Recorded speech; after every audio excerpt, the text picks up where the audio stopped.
اعوذ باللہ من الشیطان الرجیم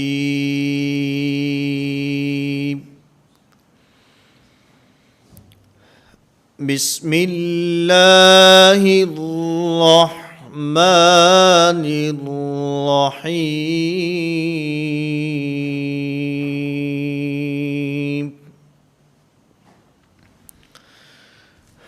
نورانی قاعدہ کی تختی نمبر 4 کا ہمارا سبق چل رہا ہے، اور گزشتہ سبق میں نے آپ حضرات کی خدمت میں دانتوں کے نام اور اس کے ساتھ ساتھ زبان کے مختلف حصوں کے نام ذکر کیے تھے، کیونکہ اس تختی کی جو ترتیب ہے وہ مخارج کے اعتبار سے ہے، اور میں نے گزشتہ سبق کے اندر بھی یہ بات عرض کی تھی کہ مخارج کی ترتیب صعودی ہے، نیچے سے اوپر کی طرف جانا، نیچے سے اوپر کی طرف چڑھنا۔ تو مخارج بھی حلق سے شروع ہوتے ہیں اور ہونٹوں پر، اور پھر اس کے بعد جا کر ناک کے بانسے پر ختم ہوتے ہیں، اس لیے اس ترتیب کو ترتیب صعودی کہا جاتا ہے۔ اگر آپ ہاتھ کے اشارے سے سمجھیں تو یوں مخارج کی ترتیب یوں ہے، یوں ہم نیچے سے چلیں گے اور اوپر کی طرف آتے ہوئے یہاں ہونٹوں پر آ کر ہمارے مخارج ختم ہوں گے۔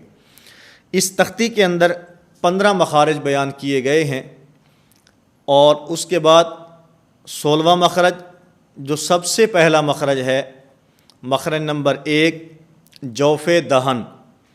جوف کا معنی خالی حصہ، اور دہن کا معنی منہ۔ جوف دہن کا معنی منہ کے اندر کا خالی حصہ۔ اس سے 3 حروف ادا ہوتے ہیں، الف مدہ، واو مدہ اور یا مدہ۔ ان تینوں حروف کو حروف مدہ کہا جاتا ہے۔ مخرج نمبر 2 اقصی حلق۔ حلق کا وہ حصہ جو سینے کی طرف ہے، حلق کا وہ حصہ جو سینے کی طرف ہے۔ اس سے 2 حروف ادا ہوتے ہیں، حمزہ اور ہا۔ مخرج نمبر 3 وسط حلق۔ حلق کا درمیان والا حصہ، اس سے 2 حروف ادا ہوتے ہیں، عین اور حا۔ مخرج نمبر 4 ادنی حلق۔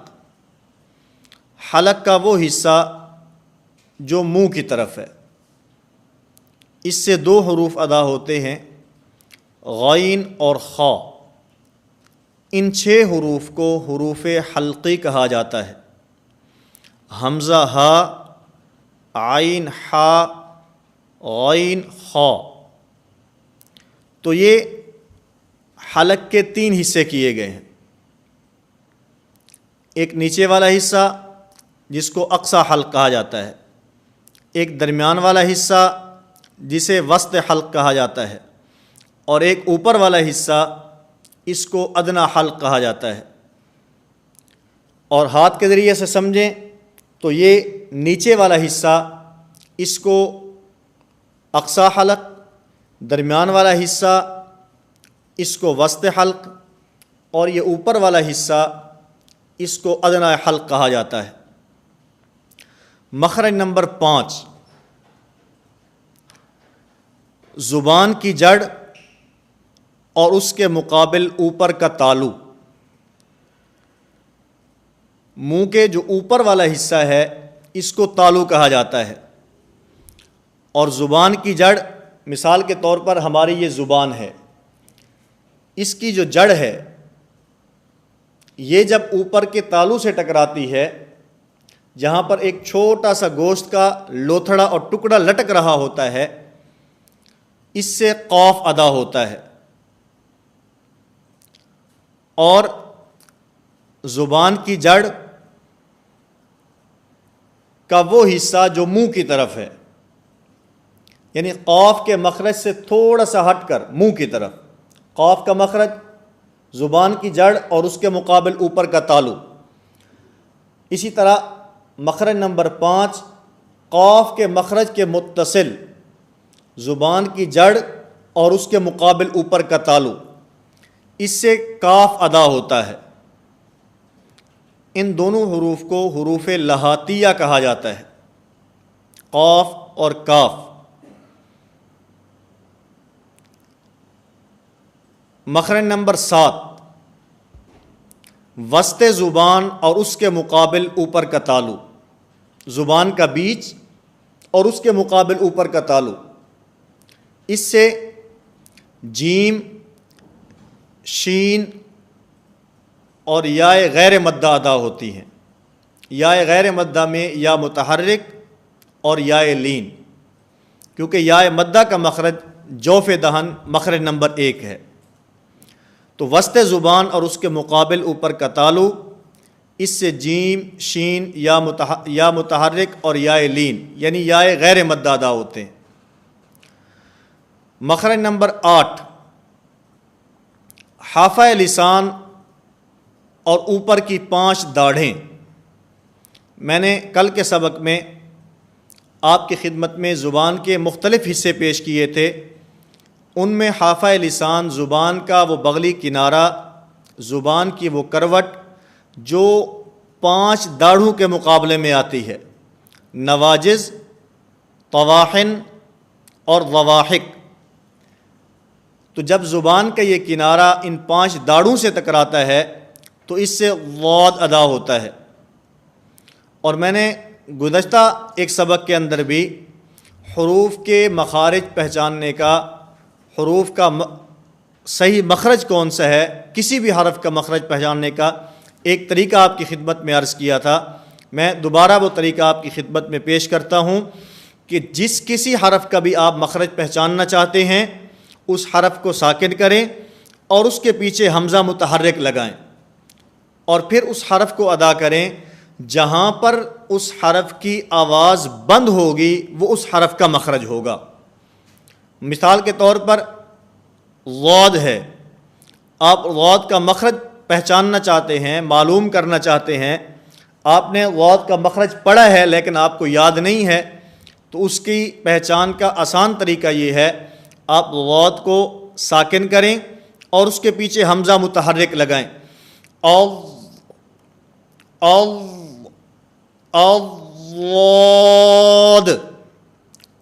ضاد۔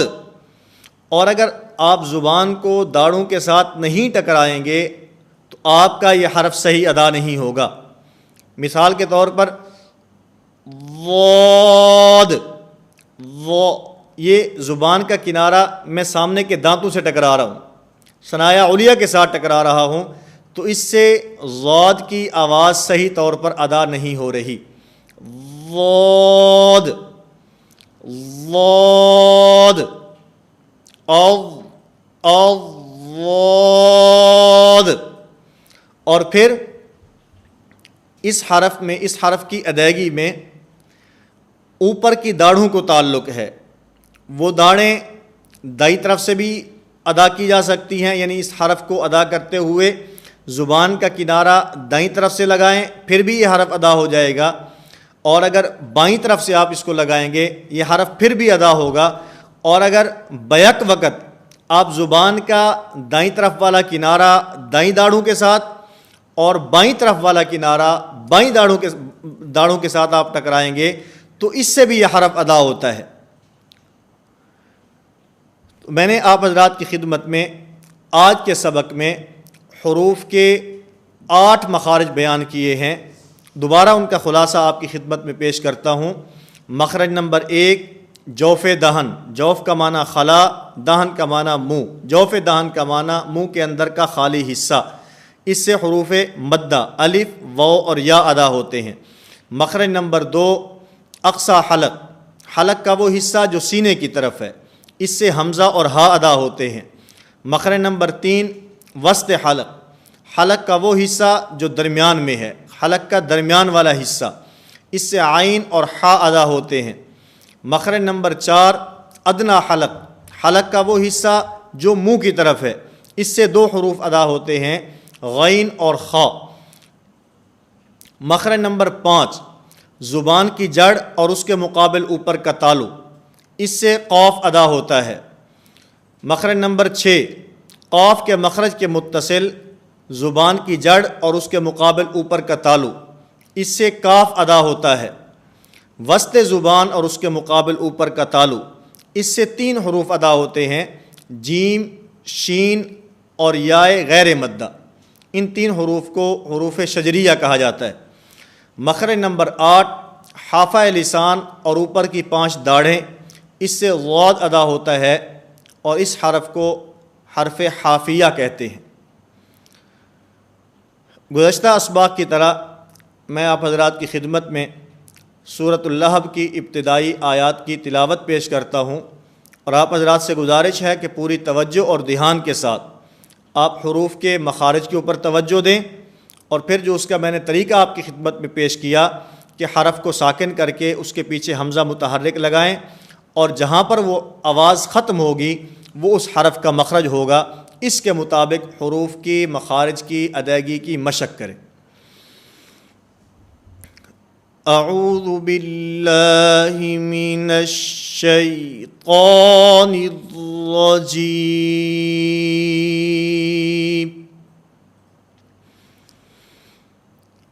بسم اللہ الرحمن الرحیم، تبت یدا ابی لہب وتب، ما اغنى عنه ماله وما كسب۔ ان آیات کی تلاوت میں